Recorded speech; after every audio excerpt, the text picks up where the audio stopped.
Hey folks, welcome 406 Regen. Just out here still messing with that cow. Just got the tractor put back up so she's standing again. But want to do something a little bit more exciting. Get my mind off of struggles. And he's looking at the grass and you can pretty much see a clear line. That was grazed out there. This here wasn't. Out here, this wasn't grazed, that was. And this is where the fence line was for the bale grazing last winter. And you can pretty well see that, yeah, we got some alfalfa out there, some grass. Keep in mind, this is still not grazed.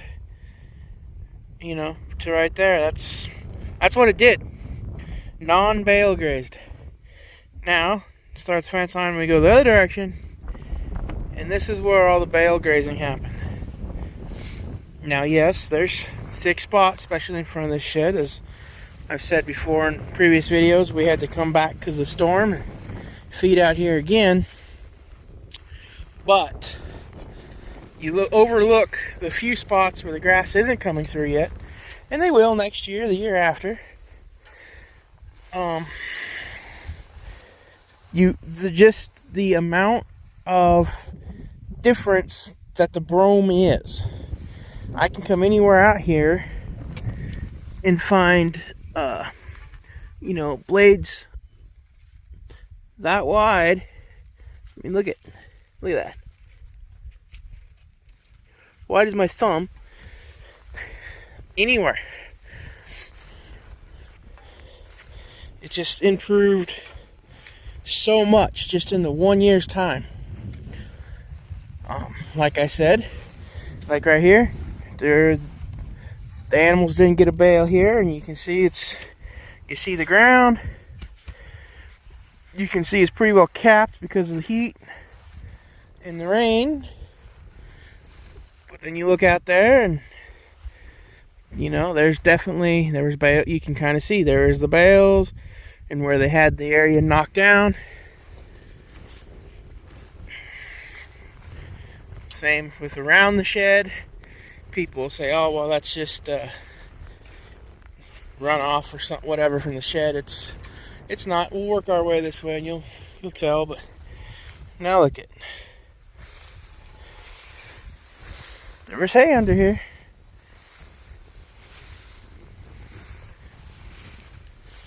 Grass actually makes noise when you walk through it. Pretty cool.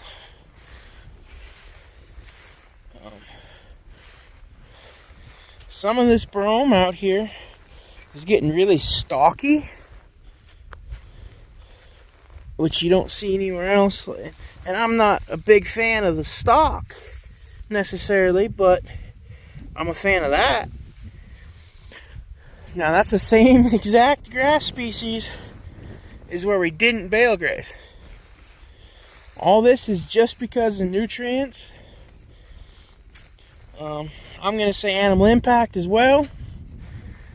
I didn't bring out no synthetic fertilizers, nothing out here. This is all just the animals. Look at that one.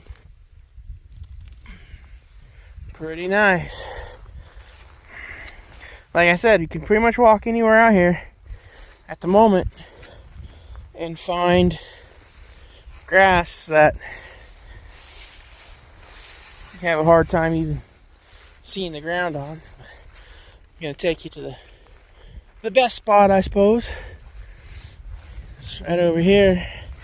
And the hope that the grass holds for us is, look at this. Look at that. That's what we want the whole place to look like.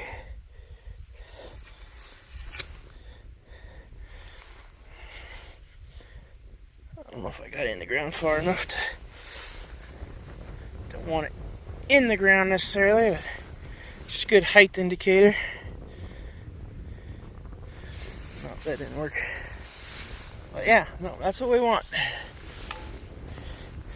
And it's exciting on one hand, and it really shows you on how poor the ground is where we haven't bale grazed, because we just walked through all that out there, all that.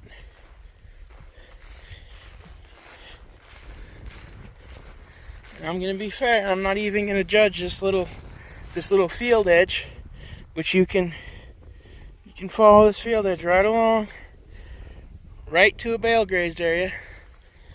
Well, looky, this is what the grass is now. This wasn't grazed, hasn't had nothing on it.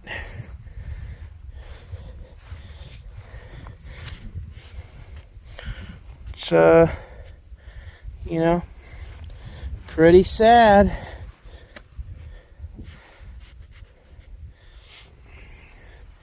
Lots of bare dirt. You can see the plant spacing.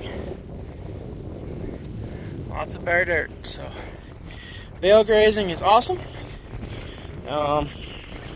Last year was our first year doing it, and I do not see any reason why I won't be doing it again. So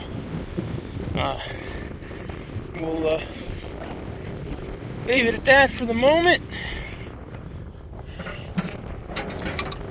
This spring we were able to bale graze, well, on roll and bale graze some, kind of the on roll, not bale graze, but on roll along that whole fence line when we was lambing out.